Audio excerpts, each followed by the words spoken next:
Majlis Kebenaran Pulau Pinang mengaku bahawa saya sendiri menerima jawatan tersebut dan bahawa saya akan melaksanakan kewajipan-kewajipan jawatan ini dengan wajar dan jujur mengikut sebaik-baik hemat dan kebolehan saya. Terima kasih. Saya Haji Akbar bin Muhammad Zainon yang telah dilantik menjadi seorang ahli Majlis Perbandaran Pulau Pinang mengaku bahawa saya sendiri menerima jawatan tersebut dan bahawa saya akan melaksanakan kewajipan jawatan itu dengan wajar dan jujur mengikut sebaik-baik hemat dan kebolehan saya. Saya Francis Anan Lalaki Joseph yang telah dilantik menjadi seorang ahli Majlis Perbandaran Pulau Pinang mengaku bahawa saya sendiri menerima jawatan tersebut dan bahawa saya akan melaksanakan kewajipan-kewajipan jawatan itu dengan wajar dan jujur mengikut sebaik-baik hemat dan kebolehan saya. Terima kasih. Saya Guri Syauki yang telah dilantik menjadi seorang ahli Majlis Perbandaran Pulau Pinang mengaku bahawa saya sendiri menerima jawatan tersebut dan bahawa saya akan melaksanakan kewajipan jawatan itu dengan wajar dan jujur mengikut sebaik-baik hemat dan kebolehan saya. Sekian.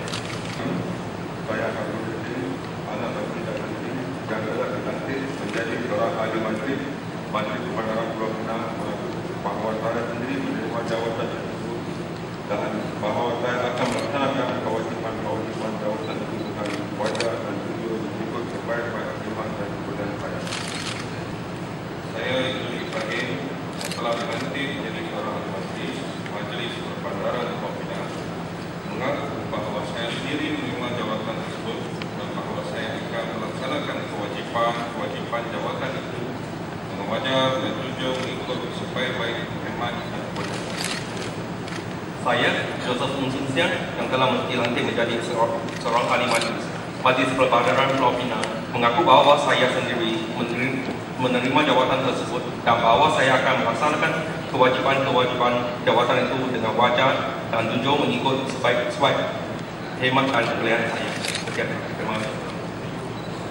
Saya Li Chun Kit yang telah dilantik menjadi seorang ahli Majlis Perbandaran Pulau Pinang mengaku bahawa saya sendiri menerima jawatan tersebut dan bahawa saya akan melaksanakan kewajipan jawatan itu dengan wajar dan jujur mengikut sebaik-baik hemat dan kebolehan saya. Seorang ahli Majlis Perbandaran Pulau Pinang mengaku bahawa saya sendiri menerima jawatan tersebut dan bahawa saya akan melaksanakan kewajipan jawatan tersebut dengan wajar dan jujur mengikut sebaik-baik hemat dan kebolehan saya. Sekian. Terima kasih.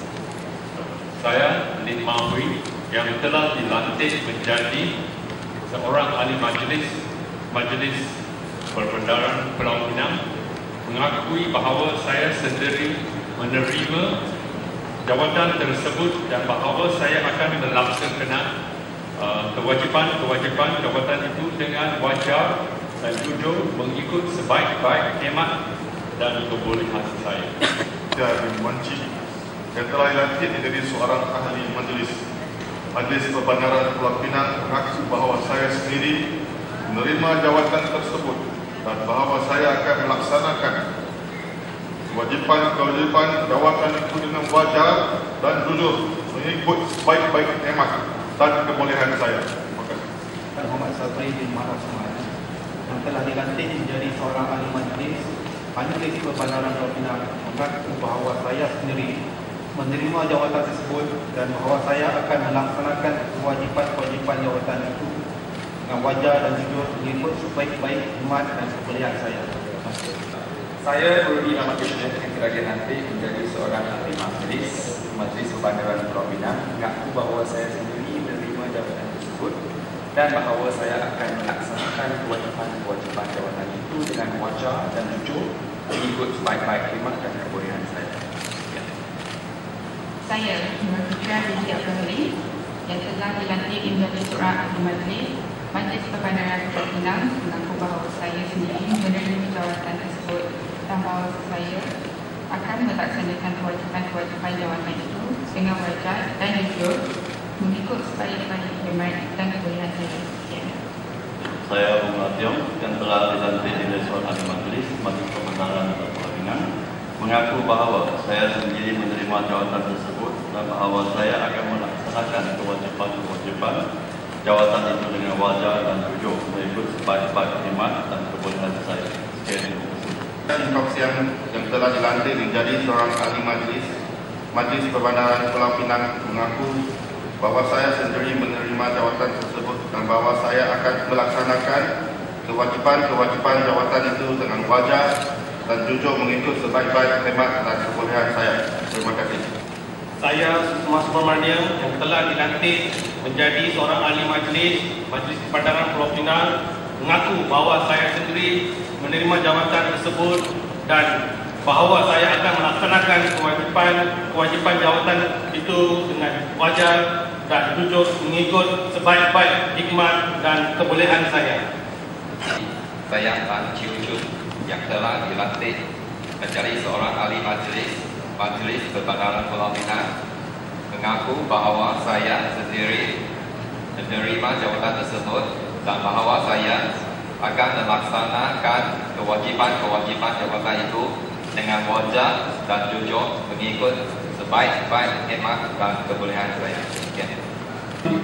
Saya Tan Han Hui yang telah dilantik menjadi seorang ahli Majlis Perbandaran Pulau Pinang mengaku bahawa saya sendiri menerima jawatan tersebut dan bahawa saya akan melaksanakan kewajipan-kewajipan jawatan itu dengan wajar dan jujur mengikut sebaik-baik khidmat dan kebolehan saya. Saya Tan Kim Hu yang telah dilantik menjadi seorang ahli Majlis Perbandaran Pulau Pinang mengaku bahawa saya sendiri menerima jawatan tersebut dan bahawa saya akan melaksanakan kewajipan-kewajipan jawatan itu dengan wajar dan jujur mengikut sebaik-baik khidmat dan kebolehan saya. Sekian. Saya Sri Long Seng yang telah dilantik menjadi seorang ahli Majlis Perbandaran Pulau Pinang mengakui bahawa saya sendiri menerima jawatan tersebut dan bahawa saya akan melaksanakan kewajipan-kewajipan jawatan ini dengan wajar dan jujur mengikut sebaik-baik khidmat dan kebolehan saya. Terima kasih. Menjadi kerajaan dan 5 tahun yang lepas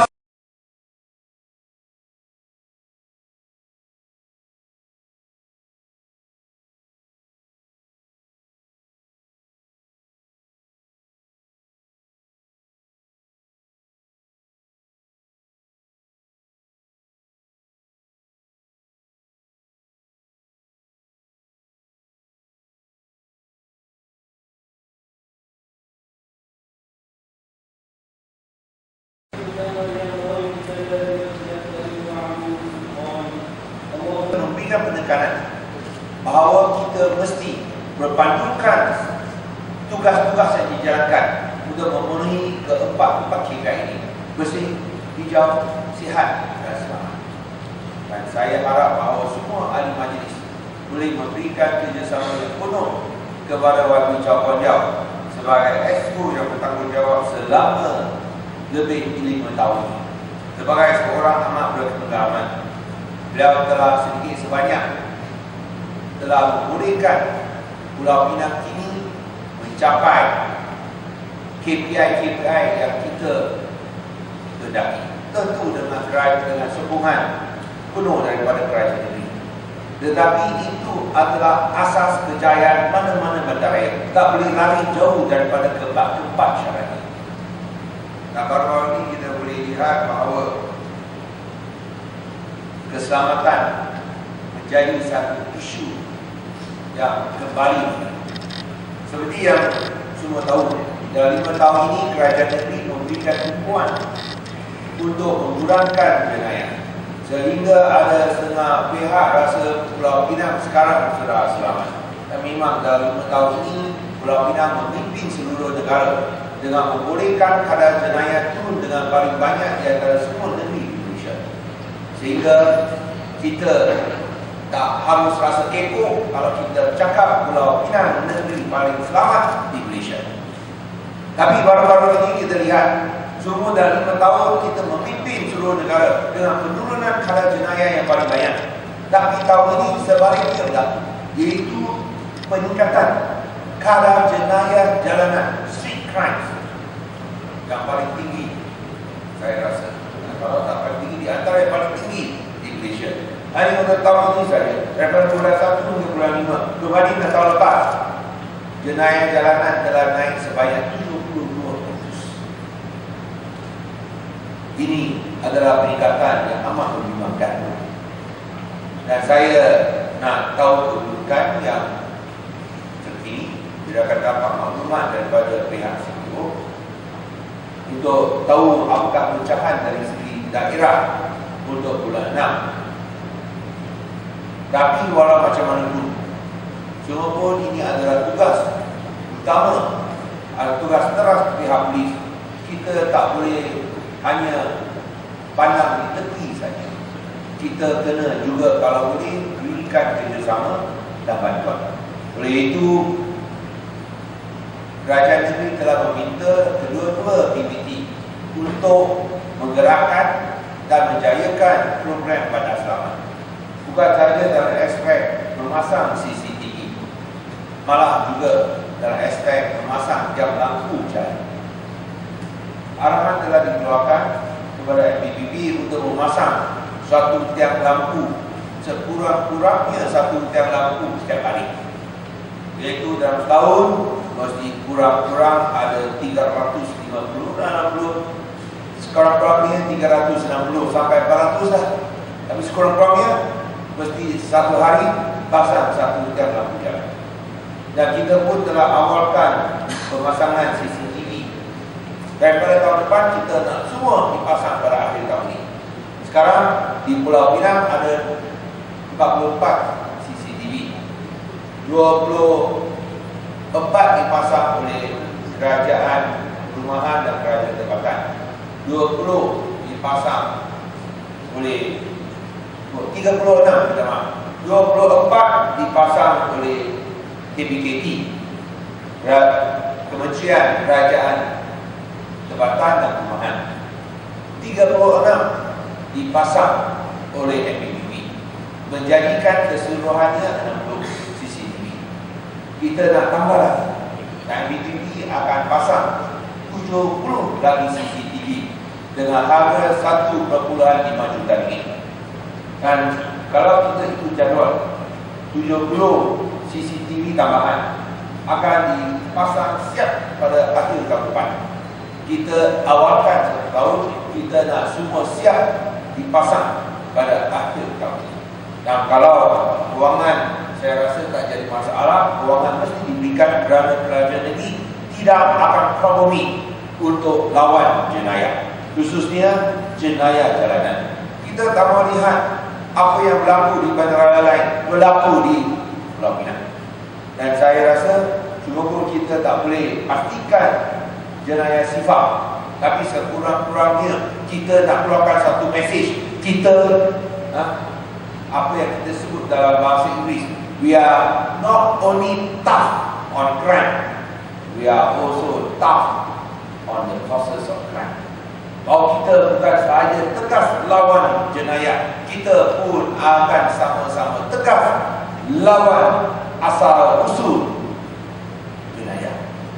Dan itu saya rasa satu mesej yang kita nak hantarkan, supaya siapa yang lakukan jenayah, kalau dia lakukan, pasti dengan kegunaan CCTV dan juga tiang lampu jalan, kita pasti akhirnya akan tangkap sama mereka. Tentulah semata, kalau bergantung semata-mata kepada teknologi tak cukup. Kita pun kena mantapkan GPS yang sekarang ada kira-kira hampir 70 orang. Kita nak mantapkan sehingga 10,000 orang, supaya kita boleh jalankan kepolisian masyarakat, community policing. Kerana yang paling berkesan lawan jenayah ialah masyarakat setempat jaga kampung halaman mereka ataupun taman perumahan. Dan itulah, untuk menjalankan semua program ini kita perlu ada waktu. Dan itulah sebabnya tanpa wang apa pun tak boleh jadi. Nah, inilah tugas ahli-ahli majlis untuk memastikan bukan sahaja kita boleh janakan sumber pendapatan, tapi bahawa sumber pendapatan ini digunakan untuk tujuan yang memberikan manfaat kepada rakyat.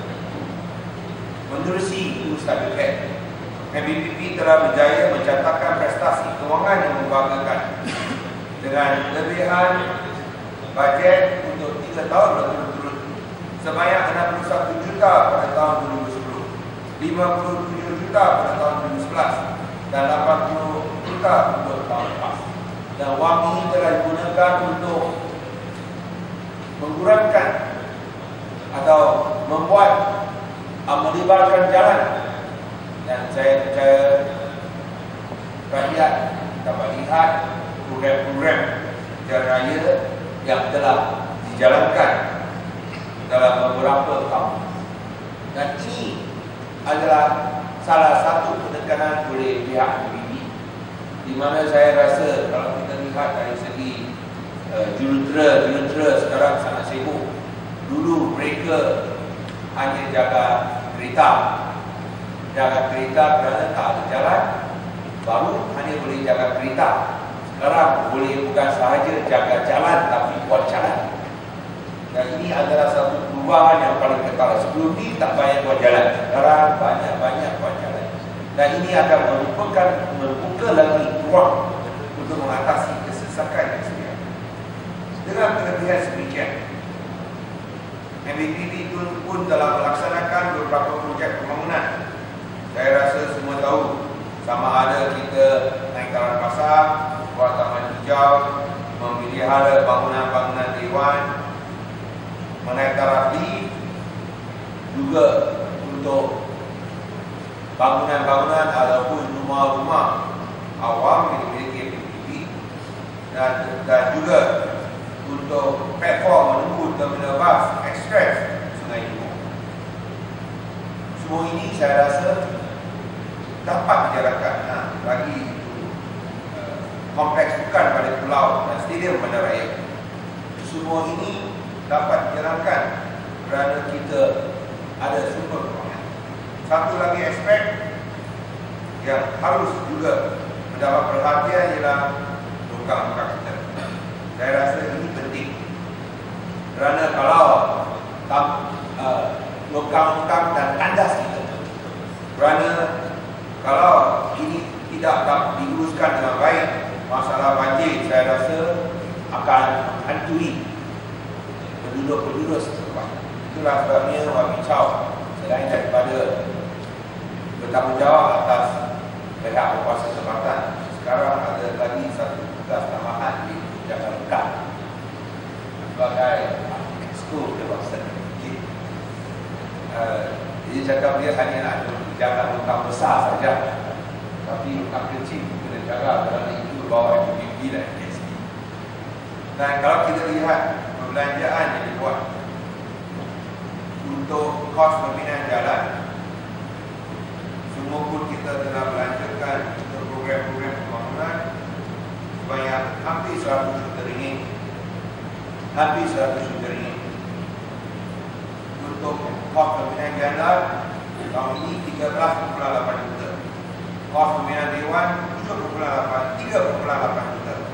Kos pembinaan pasar dan kompleks berjaya 16.8 juta. Kos pembinaan tandas awam 1.2 juta. Dan semalam saya pergi spot cek satu tandas awam boleh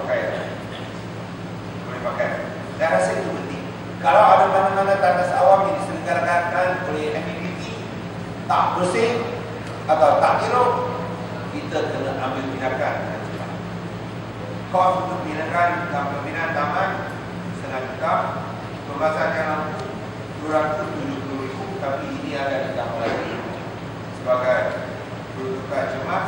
CCTV asalnya 1 juta, tapi akan ditambah lagi 1.5 juta.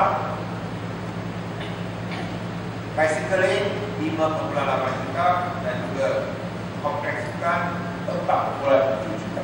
So semua sekali 100 juta ringgit dibelanjakan. Dan saya rasa itu suatu jumlah yang amat besar kalau dibandingkan sebelum ini. saya rasa tak sampai separuh.